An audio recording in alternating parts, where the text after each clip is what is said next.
Hello po sa inyong lahat mga ka-crypto. Ako po si Pinoy Crypto Trader at sa video na ito ay atin pag-uusapan dito ang inilabas na prediction ng isang crypto expert kay Shiba Inu. Kung saan ay ayon po sa kanya ay magagawa daw pong akyatin ni Shiba Inu ang presyong 40 digits 37. At yan ating pong alamin yung kanyang paliwanag o yung kanyang technical analysis dito kung bakit niya nasabi ang kanyang prediction na ito kay Shiba Inu.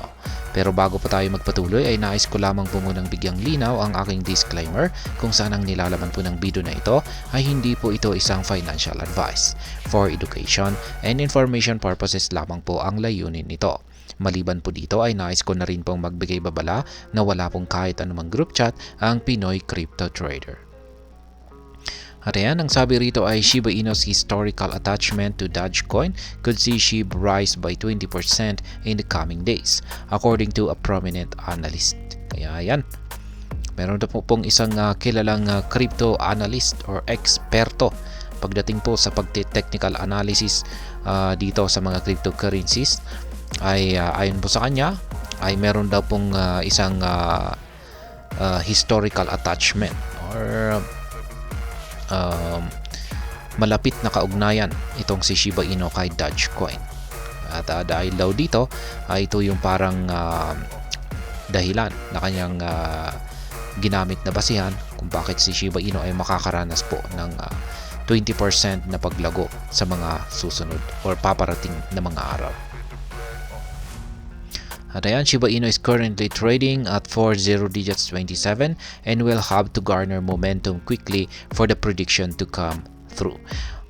At the same time, the analyst warns that the setup will be invalidated if the price of Shiba Inu breaks below the 40 digits 26. To its credit, Shiba Inu continues to trade above that price level in the past 24 hours, increasing the chances of the predicted surge.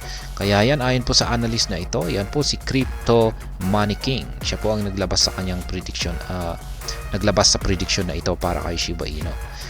Si Shiba Inu ay naglalaro po sa presyong 40 digits 27. At ito po ay makakaipon ng kanyang momentum. Ayan, para sa ayan, kailangan po niyang makaipon ng bullish momentum para ang prediction na ito ni Crypto Money King ay magkatotoo. Ayan. Ngayon ay ayon po sa kanya ay mai-invalidate daw yung kanyang prediction na ito sa isang kondisyon na ito. Ayan, ang kondisyon na ito ay kung yung presyo ni Shiba Inu ay bumagsak sa ilalim po ng presyong 40 digits 26. Kaya yan po yung kondisyon. Kailangan po na manatili ang presyo ni Shiba Inu sa ibabaw nito para magkatotoo yung kanyang prediction dito.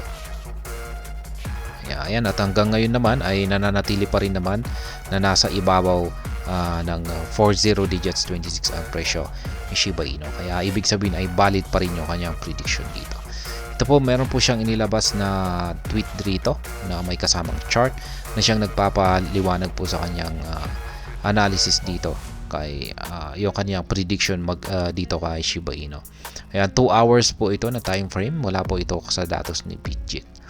Kaya yan, sabi niya rito ay ito nga yung may dash line na ito ay ito po yung tinutukoy niya na nagsisilbing support line ni Shiba Inu. And dapat draw yung condition dito ay hindi babagsak ang market price ni Shiba Inu sa ilalim ng support line natin na ito. Yan, ang 40 digits 27 na ito. Kasi kung pag bumagsak na siya rito, yan, loose back setup invalid. Yan, mai-invalidate yung kanyang prediction na ito. Ngayon, yung kanyang prediction dito ay tataas or aakyat daw itong si Shiba Inu patungo sa presyong 40 digits 29868. Yan, tataas siya dyan. Magkakaroon siya ng bagyang rejection pero magpapatuloy ulit siya sa kanyang pag-akyat. Aakyatin niya naman ang sunod na price target na 40 digits 32511.